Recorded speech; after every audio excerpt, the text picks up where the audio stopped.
Thank you for the introduction. Happy to be here, as always, and happy to have the opportunity to share with you some perspectives, some views on how to get your message across in your research article. I was indeed asked to touch this issue from my position as an editor. However, I think it is fair to say that I'm giving indeed the perspective of an editor, but as well the perspective of a reviewer and the perspective of a supervisor, because in fact this is all the same. When you're reading articles, when you're commenting on articles, it does not matter in what role you are watching the same criteria over and over again. So what is true for today from the editor's point of view is true for a reviewer of your papers and from your supervisors as well. I have to say, before I start, I want to give a disclaimer. What I'm giving here today is my view, is my perspective, how I look upon writing articles and how to construct articles. I don't want to say that it is the way to do so. There are other ways as well. And I don't want to bring you in a situation where you have to say to your main supervisor like, no, I'm not following your perspective. I'm following that of Philip Moon's, because then he may turn into an angry professor, as you see here. Please don't bring yourself in this situation. Writing articles, it's not an easy business. And most of you have some experience with this, and you will know. However, it is something that you can learn. And I often make the metaphor of construction building when talking about writing articles. Writing an article is like building. But it is not like building a house with bricks, where you start with the first brick and you end up with the last brick.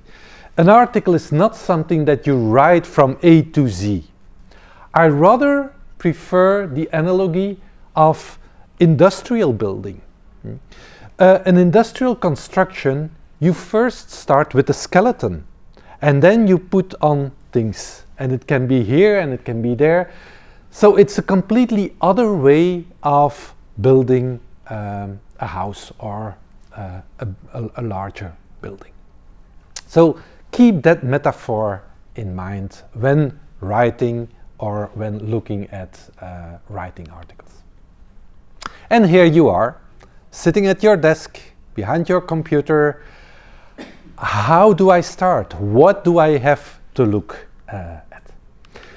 And before really going into the details, there are some general aspects that you have to bear in mind.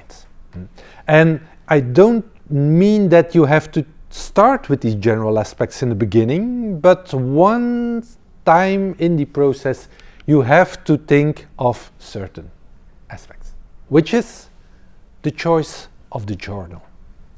To what journal will I submit my paper to?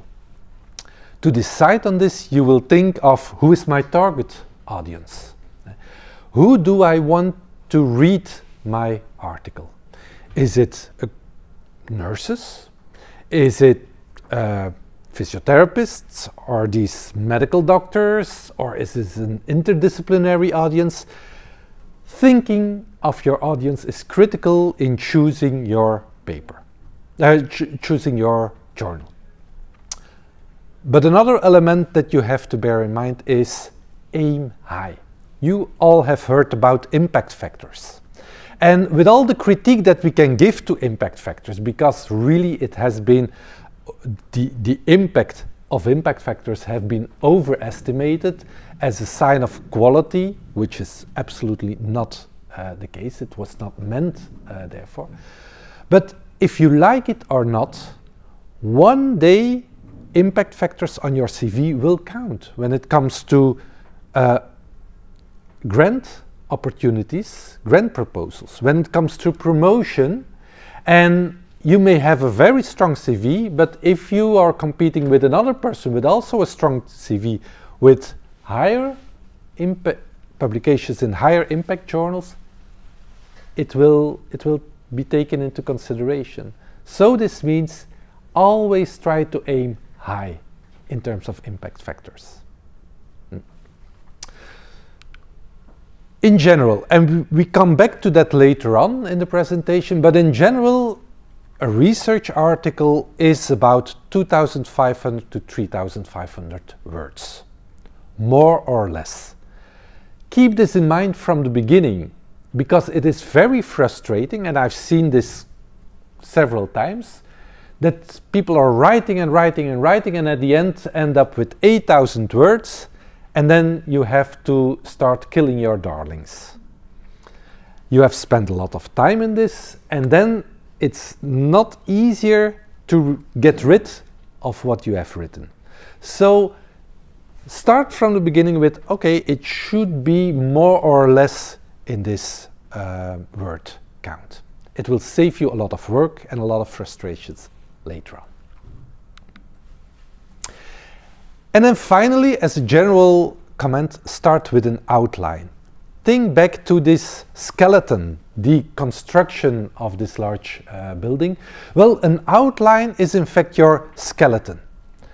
In my introduction, what are the 3 or 4 messages that I want to give here? And instead of starting writing your introduction, say, okay, 4 messages and 1 sentence for each message.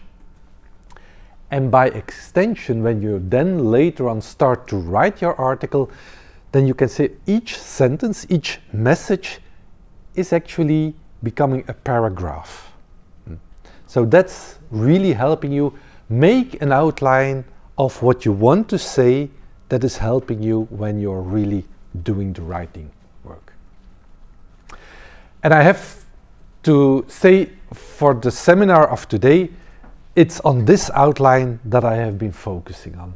What should be in an introduction? What should be in a method section? What should be in a discussion section? And this structure, you can take this with you for every single article that you're writing. So once again, writing articles, it's pretty much of a technique that you can learn. Okay, and then the title. Never underestimate the impact of a title. I always say to my PhD students, like, make sure that you have a catchy title. Sometimes I use the word a sexy title, but then they are referring to me saying about looking for a sexy title when their parents are in the room for the defense. So I stop with saying a catchy title. However, it may become too catchy, and I come to that later on. These are just some examples, and once again, not saying that these are the examples, the best, just some examples of titles that we have used in papers over the past years. And what I always try to do is grasp the attention of the reader. And you can do this by putting it as a question. You can do this by starting with an appealing sentence, like bringing Antonovsky theory to life. That is like, oh, bringing a theory to life. What is this about? It's more catchy than just saying experiences of young people with congenital heart disease. Or here, 40 years of quality of life research. The editors and the reviewers immediately say, oh, 40 years. Wow, gosh, this is a broad perspective. So it helps you to grasp the attention of your editors, who have to decide from the beginning, is this paper worthwhile to send out for review or not? And I want to tell you a story about that. I've been in a period where it wasn't easy for me to get my articles published. So when at the end you are building up a lot of frustrations. And then I came across to this paper or editorial in the British Medical Journal. It was, I think, in the early 2000s, 2002, a paradigm shift in medical literature. And this author was actually looking at the use of two terms in titles of medical articles. The term paradigm shift and the term pushing the envelope. And he found that when you're using these terms, that indeed the likelihood to be published seems to be higher than when you are not having this term. So actually this author was kind of critiquing that people were using buzzwords like this in their title, and therefore that you saw this increase in numbers of articles. But I was, like I said, I was so frustrated that I didn't get my papers in, so I thought, okay, if it works like this, I will give it a try. So my next article, I used the term a paradigm shift, and yes, indeed, it worked.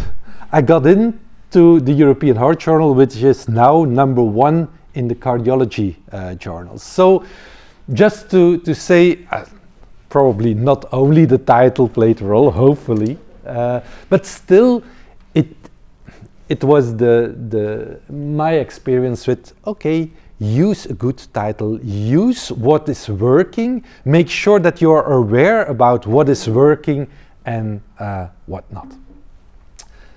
But I said, catchy titles, it's good, however, you can go too far as well.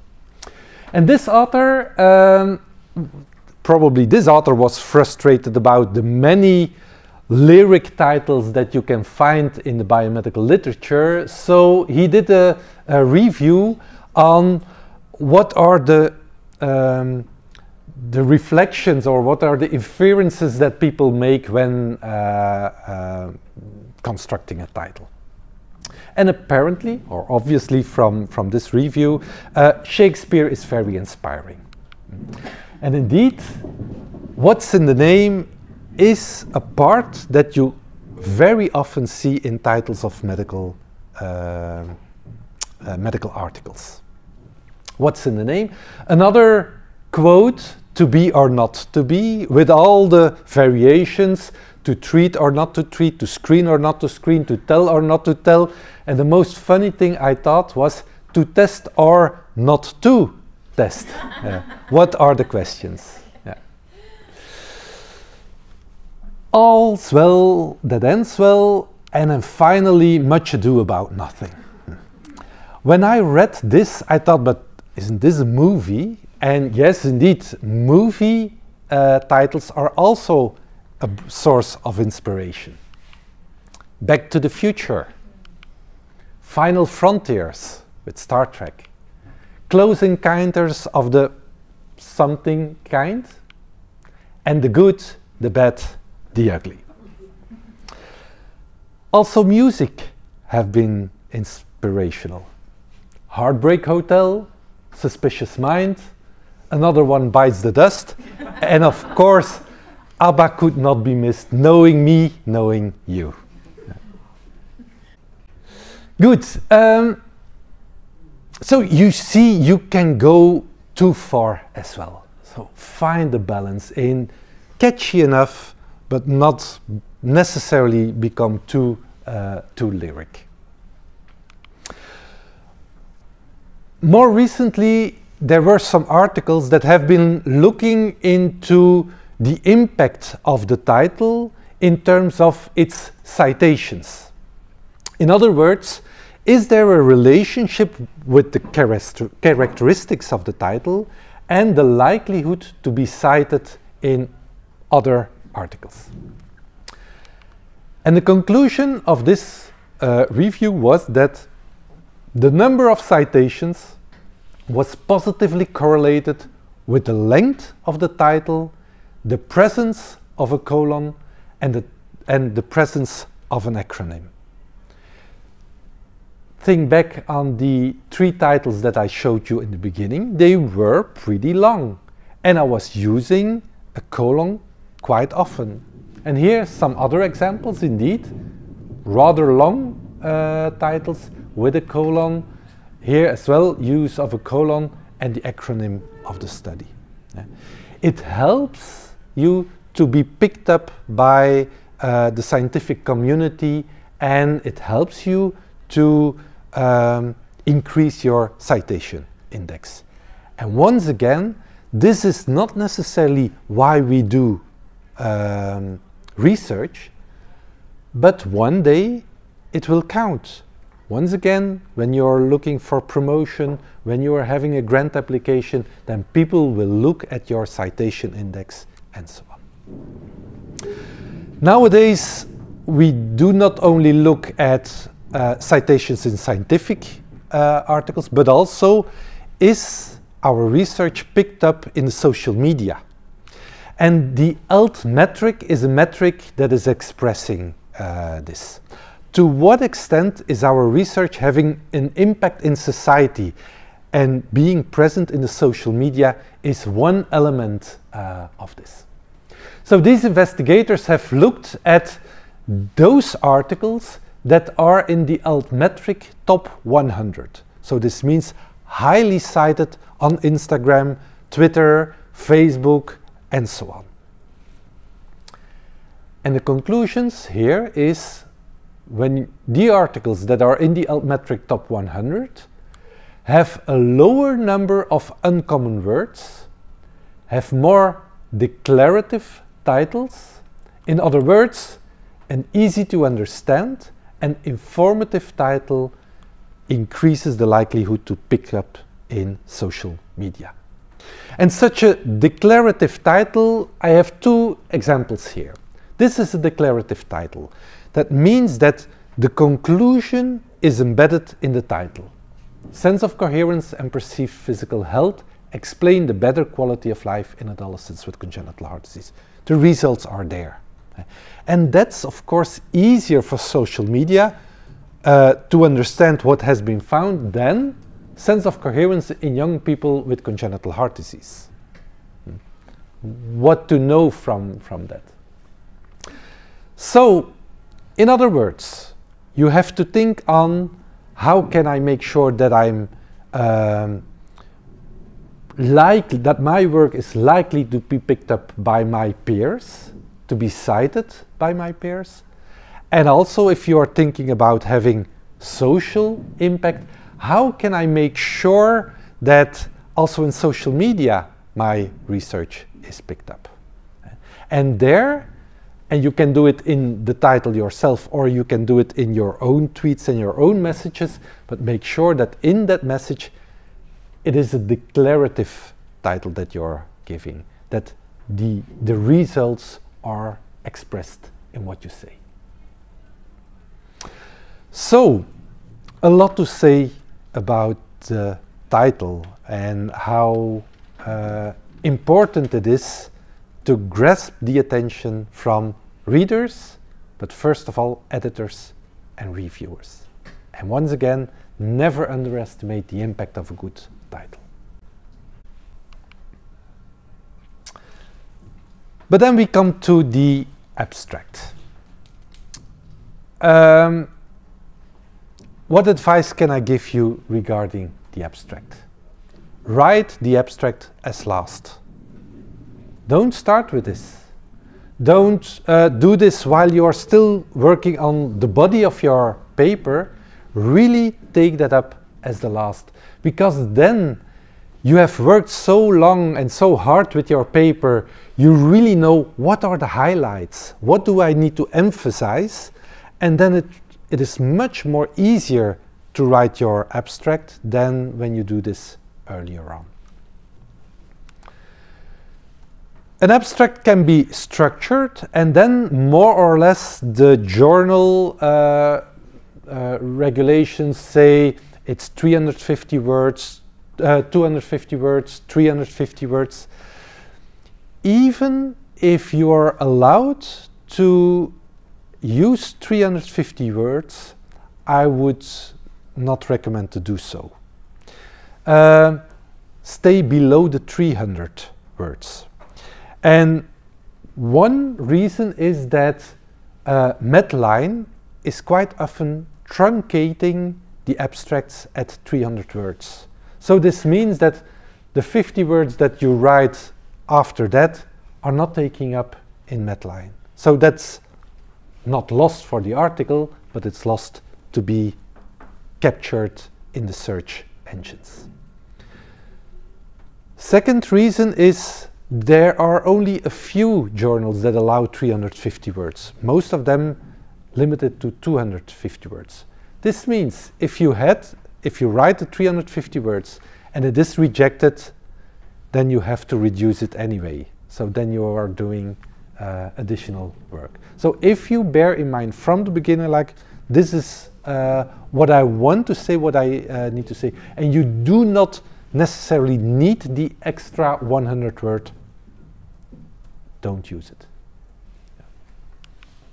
And structured, yeah, then you really have to look at the instructions for authors. It can be, and that's the most typical structure, introduction, methods, results, and conclusion. But sometimes it can be more detailed, where they say, okay, you have objective, the design, the setting, the patients, the main outcomes, the results. Once again, look at the instructions for the authors to see what precisely is needed as structure. Some articles or some journals require an unstructured abstract, and quite often this is limited to 100 words. And then it looks like this.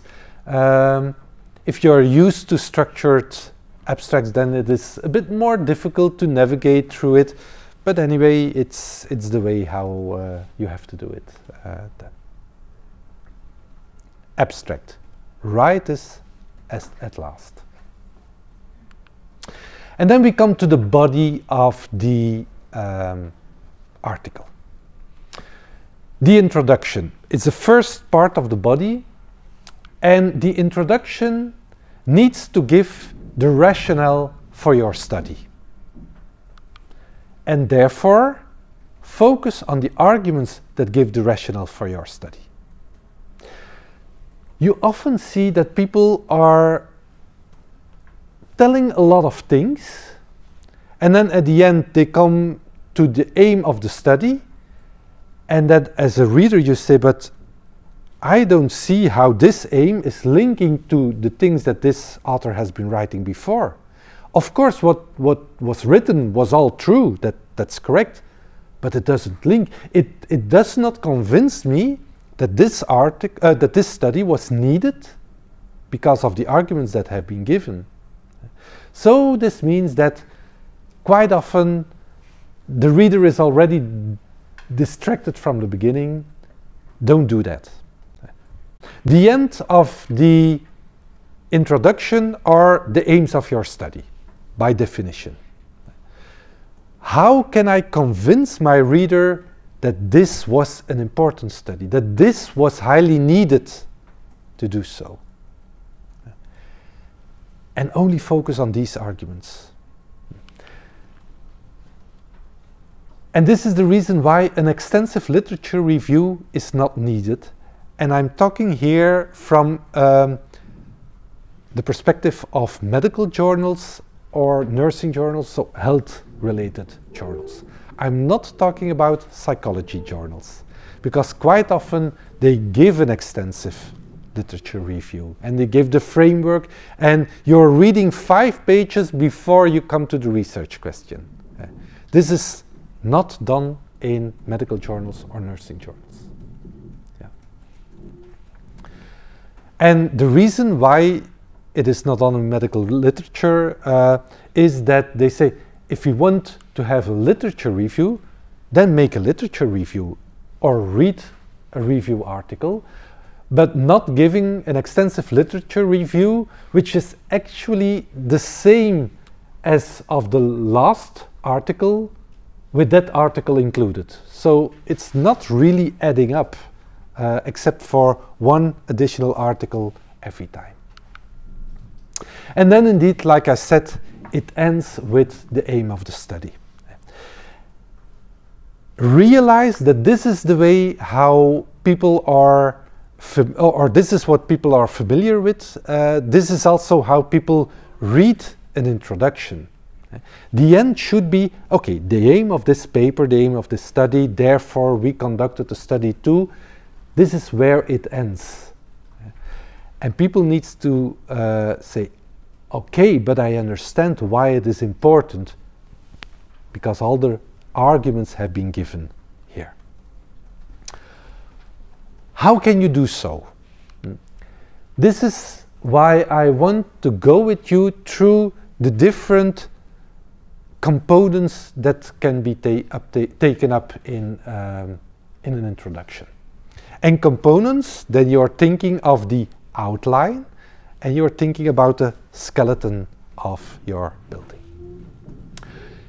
You need to start in the beginning saying, for instance, what is the population this article is about, or what is the problem this article is about. Don't talk for 10 sentences before the reader knows, like, okay, so it's going about diabetes patients here. It should be clear from the beginning. The problem, the population, or something.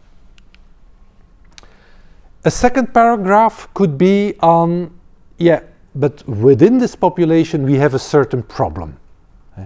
What is this problem? How can you look upon this problem? Third paragraph, let us call it, what is known from existing literature? What has been investigated before? And that will give you the perfect arguments to say, what are the gaps so far?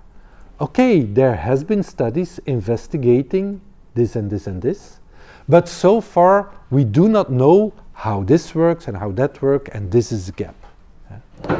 Or you can say, well, this has been extensively investigating, but the problems with the interpretation is that it is done this way and that way, and nowadays we have another technique, and therefore with the interpretation we still do not know if this is valid.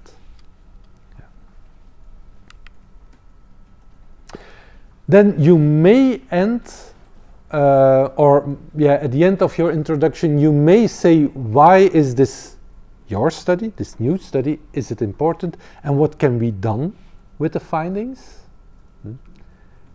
And then you come to the aim of the study. And you can see this like a first paragraph, a second paragraph, a third paragraph, or sometimes you can combine it.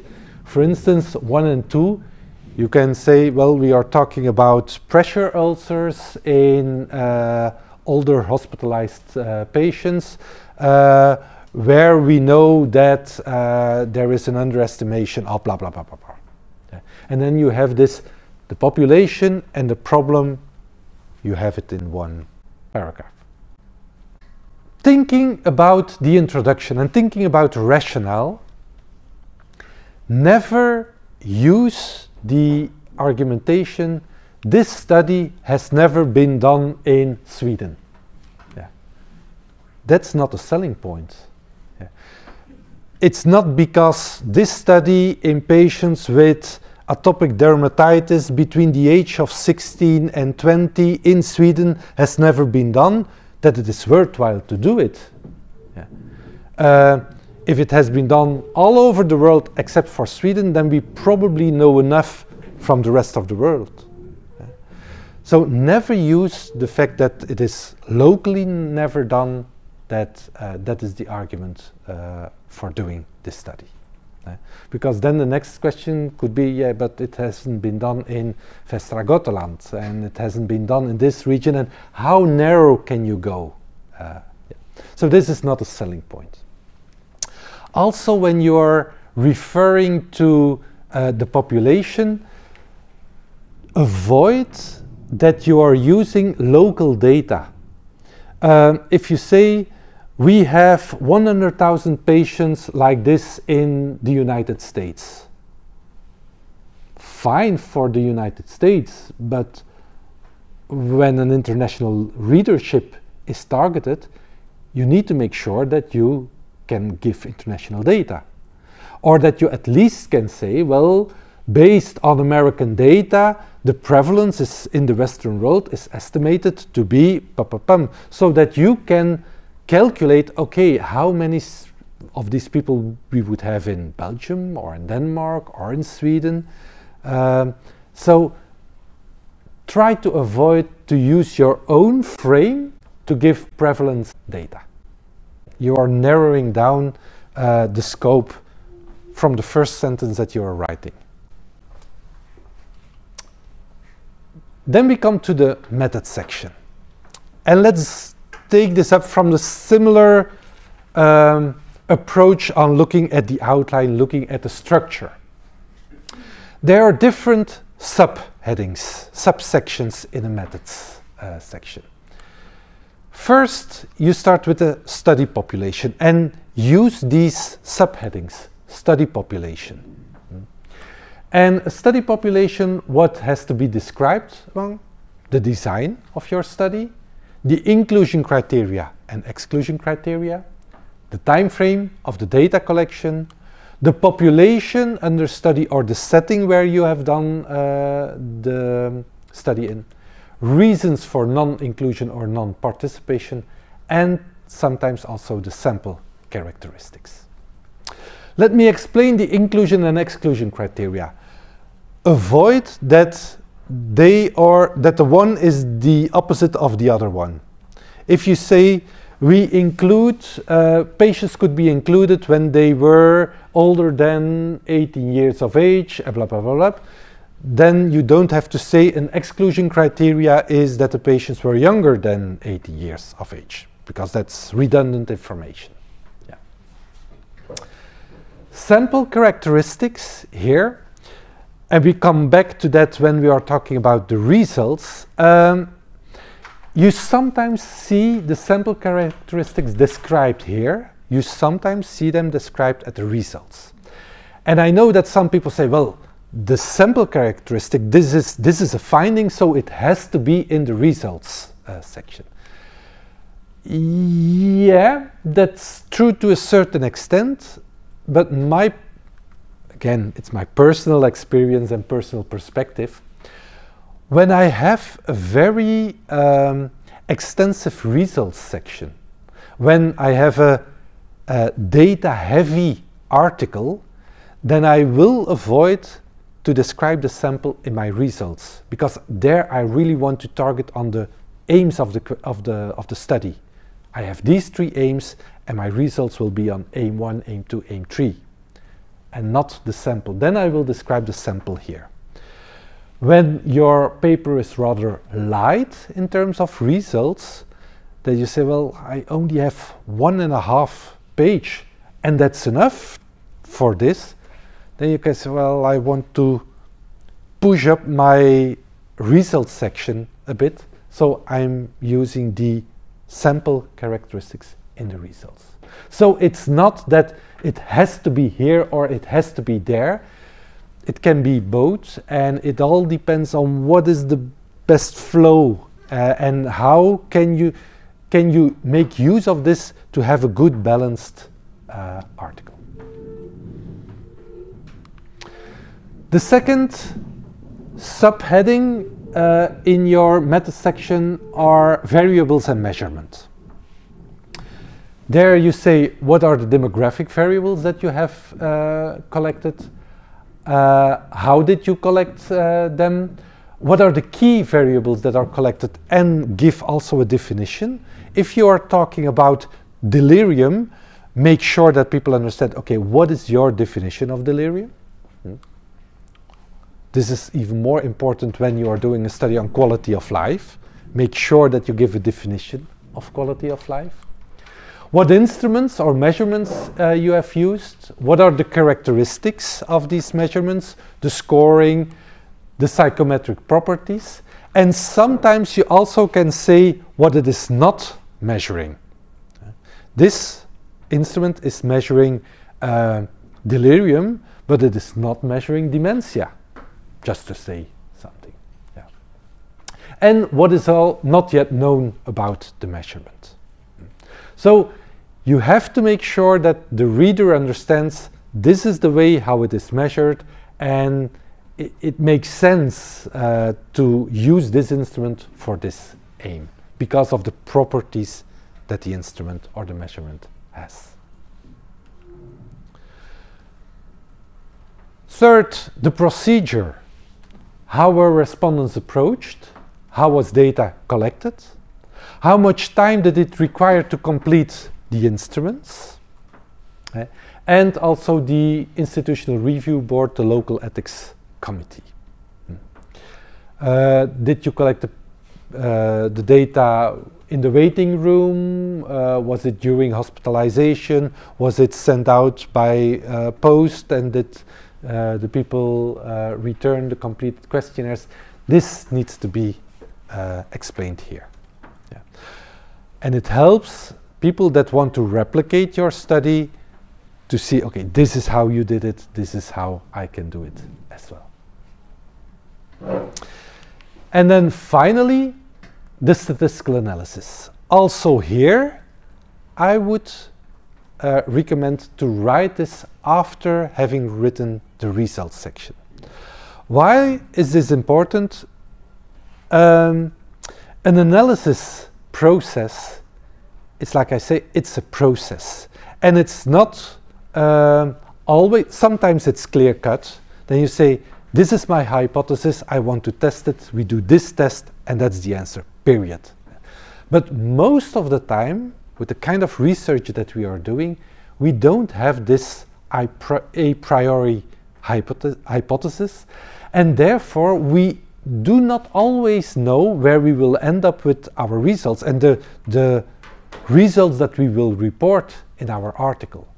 So this means that certain analysis, if you write this from the beginning that you are doing these analyses, at the end you have to remove them because you decided not to take up that message in this paper, maybe in another paper, or maybe not at all.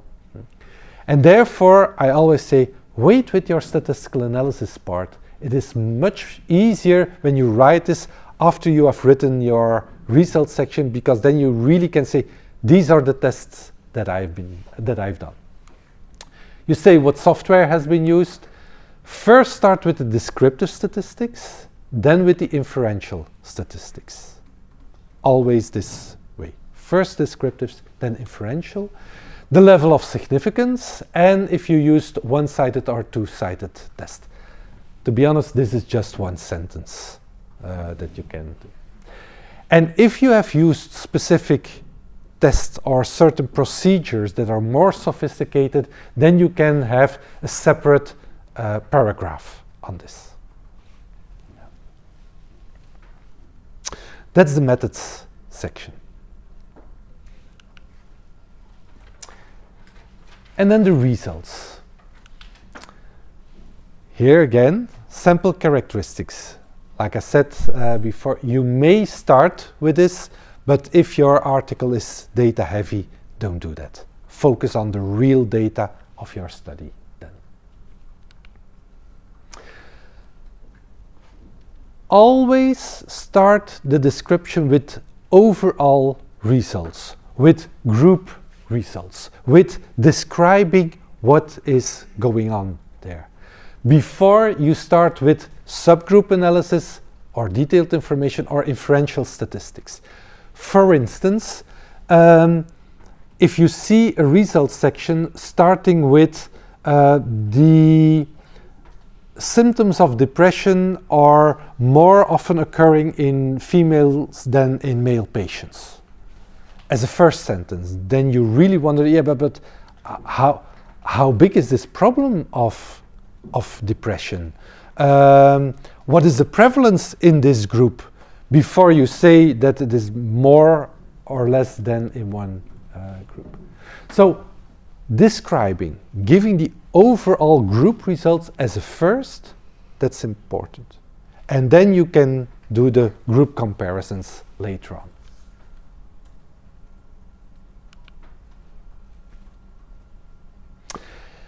And then we come to the most important part of a paper, your discussion. And this is probably for most of us the most tiring part and the most frustrating part. And one of my former mentors always said, like, you have been writing so long on this paper, and now it comes to your discussion. Now you really have to shape up, and at the end you're like, I'm getting tired of this. And he called it running out of steam. But make sure that you have enough steam for the discussion part, because here you show what you're worth as a researcher. Yeah. And it's the discussion part that really lifts up a paper or not. Yeah. In the judgment of a master thesis, in the judgment of a PhD, it always comes to what is the discussion worth. Yeah. So make sure that you spend enough time on the discussion. And a good construction of the discussion can help you. And again, the outline may be of help for you. I tend to start the discussion always by kind of repeating what was the aim, or what is the rationale for the study, and what was the aim of this. And this is, most of the time, this is always the first paragraph of my discussion. A few times I got a comment that, yeah, but this is what we know from before, you should not repeat this, and then to please the reviewer, I remove it. But the next time I tend to start with it again, because it's really, yeah, giving the perspective once again, like, this is the problem, this is what we did, and that easily bridges you to what were the main findings of your study. Not repeating all the results again, definitely avoid that, but give the highlights. If you have to say what were the 3 most important findings, this is an exercise that you can make yourself. What are the 3 most important findings? 2 or 4, it doesn't matter. This is what you should write here. Main findings of the present study. And like I said here, do not repeat the results. And the way you can avoid doing it is do not use numbers. Because if you are using numbers, then you are repeating your data from the results section. 30% of our patients had venous ulcer on the legs. No, don't do that.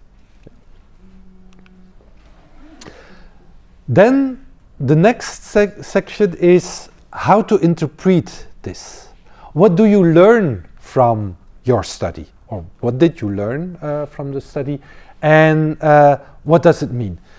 Remember that your results section is very dry. It's just giving what you found, not giving any interpretation at all. If you say 30% of our patients had major depression, you don't say in your results section, this is high. This is something for the discussion. There you can say, well, 30% or 1/3 of our patients had major depression. Compared to the literature and to clinical experience, this is extremely high.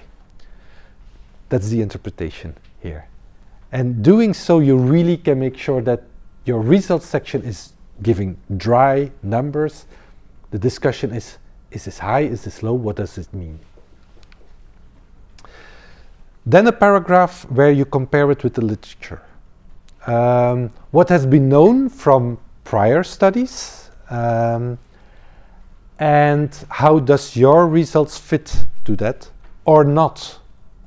And sometimes you can say, well, we confirmed what has been known before, and this means that in this context, with this setting, with these patients, it is in line with other contexts, other settings.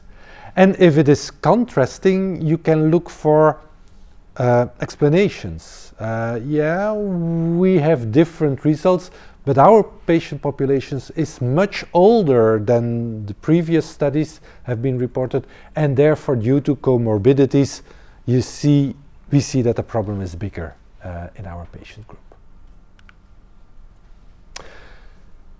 Clinical implications, clinical relevance, or what can we do with the results? That's another section. Then we come to the methodological issues. Quite often you see a heading, Methodological Limitations, and that's fine. You definitely need to stress what were the limitations of your study. But to a certain extent you are not taking the advantage to stress the methodological strengths of your study. And therefore I tend to use the term methodological issues, where you can start with the strength of this study was this and this and this and this. However, we need to bear in mind that there were also some methodological limitations that should be considered when interpreting the results. First, we had this problem. Second, we had that problem. So you do not only focus on the problems, but also on the strengths to give it a bit more a balance. Then let's move on to the conclusions. Conclusions, actually, I always say this to the people I'm working with, it shouldn't be more than 10 lines. A conclusion is not very extensive. A conclusion says, okay, in conclusion, what did we do? What did we found? And what can we do with it? That's it. And that can be summarized in 10 lines. Think of when you have written this conclusion, then you go back to your abstract, because your abstract still needs to be written. And what you write here can inspire you for the abstract. And also when you come here, what were the main findings of the present study? These are the findings that you should include in your abstract, in the results section, because by definition, it's the main finding. So therefore, it helps you if you end up here, that you then go back to your abstract. Remember in the beginning that I said an article is 2,000 to 3,500 words. It is key that you safeguard the balance in your article. And the balance means that an introduction is more or less 1 to 2 pages. A method section is more or less 2 to 3 pages. Result section 2 to 3, discussion 3 to 4, conclusion 10 lines. Doing so, it is balanced. When you got a manuscript where the discussion section is 10 pages, there is a problem. And I have to give disappointing news to the person then to say, well, I can read through it, but you have to remove more than half of it. So it doesn't make sense that I'm reading this line by line, because most of the lines will be removed. So go back, rework, and make it more balanced. So if you know this from the beginning, you can make sure that you don't have to kill your darlings or too many of your darlings at the end. But of course, I hear you thinking, yeah, but 1 to 2 pages, it all depends on what is the space in between the lines. Yes, that's true. This is the layout of a typical manuscript that editors and reviewers got, which means that we are familiar to this kind of structure. It makes us comfortable if we see this, and it puts us at ease to read this. If you got a manuscript that looks like this, it's exactly, I've been fooling around with this manuscript, so the content is exactly the same, but if you put it like this, people start to get frustrated from the beginning. Because how can I look? This is so dense. I need to be more concentrated. And once again, if you have to decide yes or no, then it's easier to say no to this than to the other. Because you are not at your ease. Therefore, it's not an instruction, it's just a recommendation. Write your manuscripts in Times New Roman 12 points with double line spacing. The double line spacing is something that is most of the time required from the journals. The font is not required, but of course you can imagine that certain fonts are white, other are... Make sure that you're using a font that most people are comfortable with, and that's still today Times New Roman in this kind of manuscripts. Also, do not use, and again, these are some tips and tricks. This is not an instruction at all. Do not use spaces before, but intend as of the second paragraph. As you can see here, the first paragraph starts at the beginning, then you come to the next paragraph, and sometimes you say, okay, either I have an extra space, or I do a white line. Don't do that, because you make your paper looking more fragmentic, just eyeballing. Make sure that you don't have a white line, but just indent the second paragraph, and so on. That helps you to have a good stream through your manuscript. Make sure that the subheadings are recognizable as subheadings. Look here, and again, this is me fooling around with the titles here. You have a heading, and this is a subheading, and this is another subheading, but you don't see this, what is now the level of a heading and what is it now subheading. And there I can say, and this is my perspective as a supervisor, if you see this, then you give the comment to the master student or PhD student, like, make sure that it is clear, and if you get it back and it is still like this, that's frustrating. And so, come on, this is easy, this is not difficult, and it's logical that people and the typesetter later on doesn't know in what font should I put what title if it is written like this. So make sure that it is differentiated very well. Use hard page returns if needed.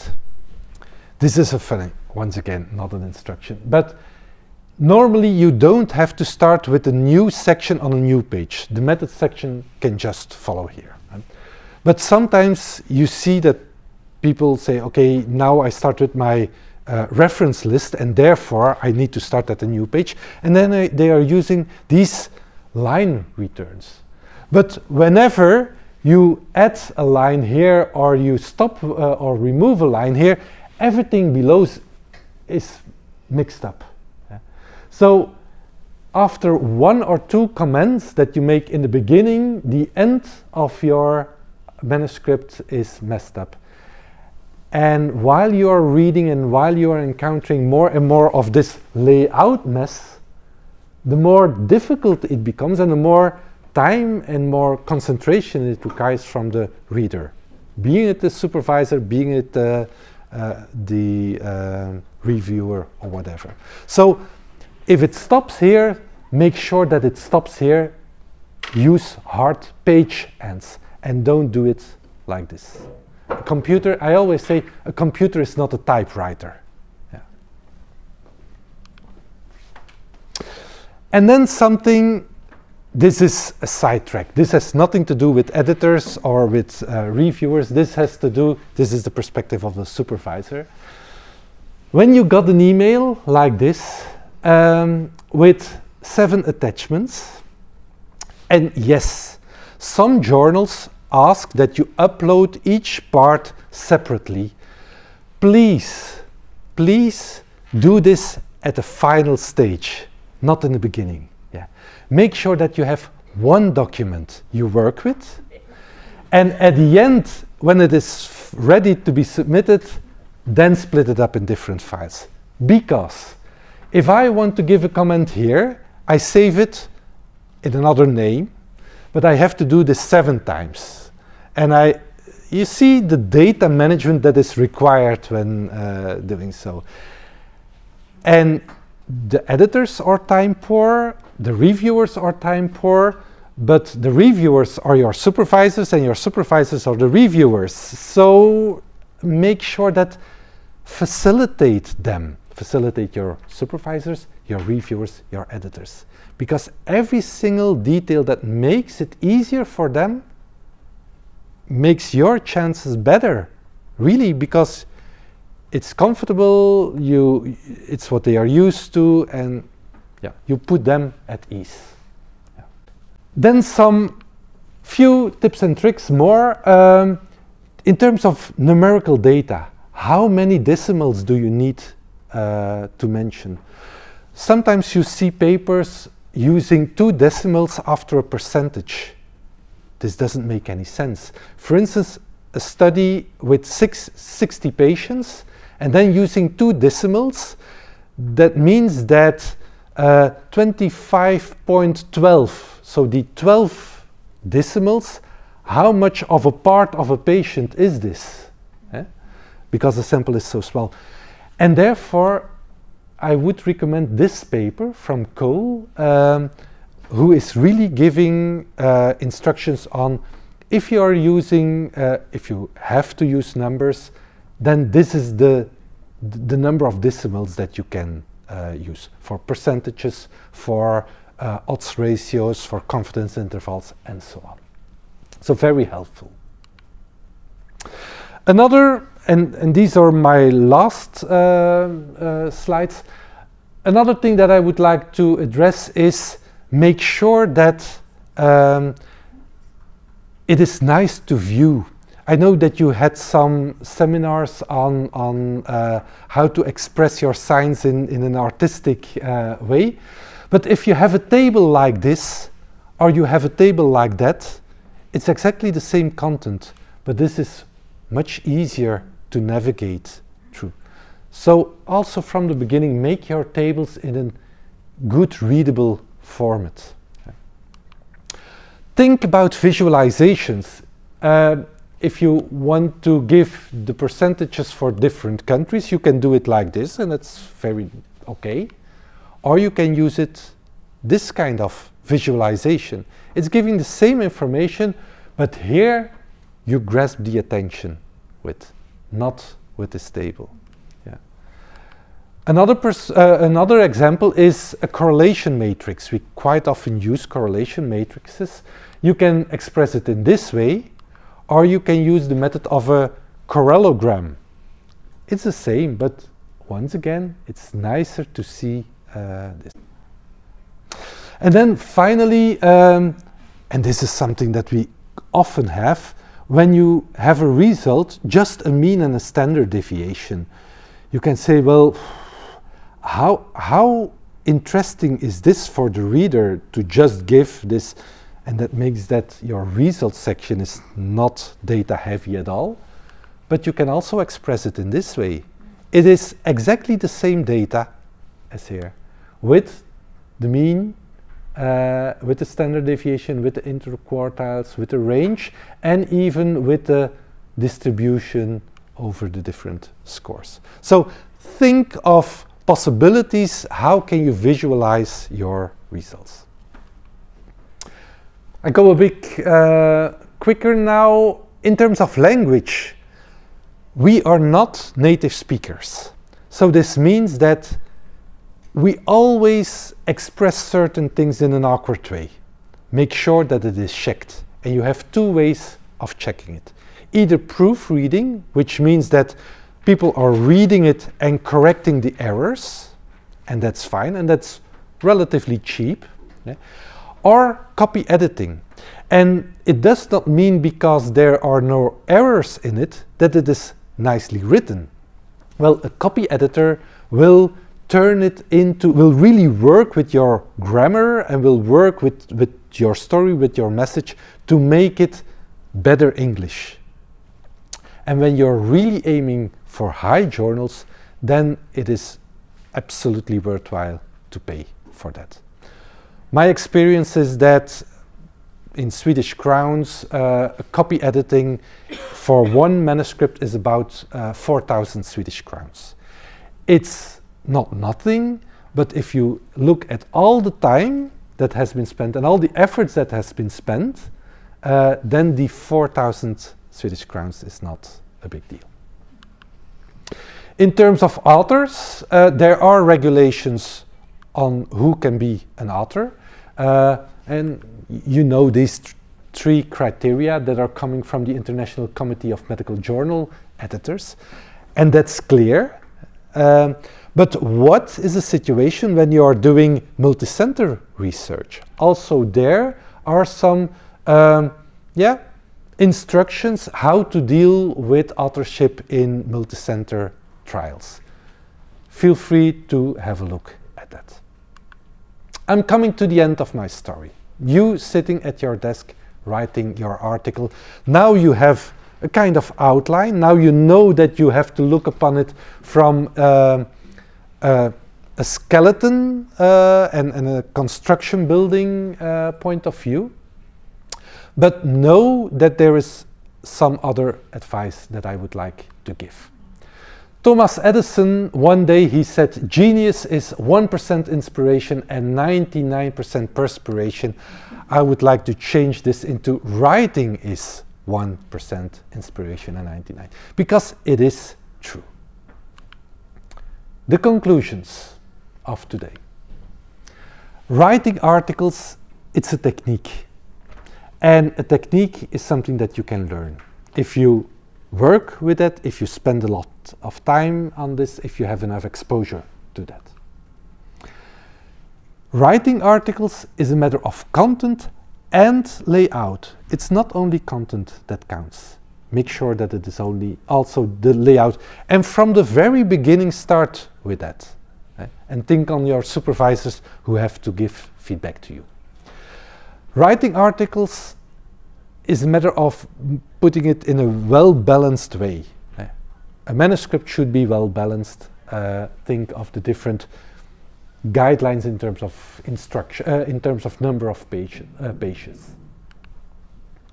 Use data visualization techniques because it strengthens the message that you want to give.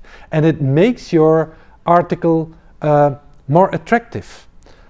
I had a PhD student who got in an extremely high level journal with her paper, and she is still convinced, of course it was a good article, no doubt about that, but she still is convinced that there was one figure that really made the difference, according to her.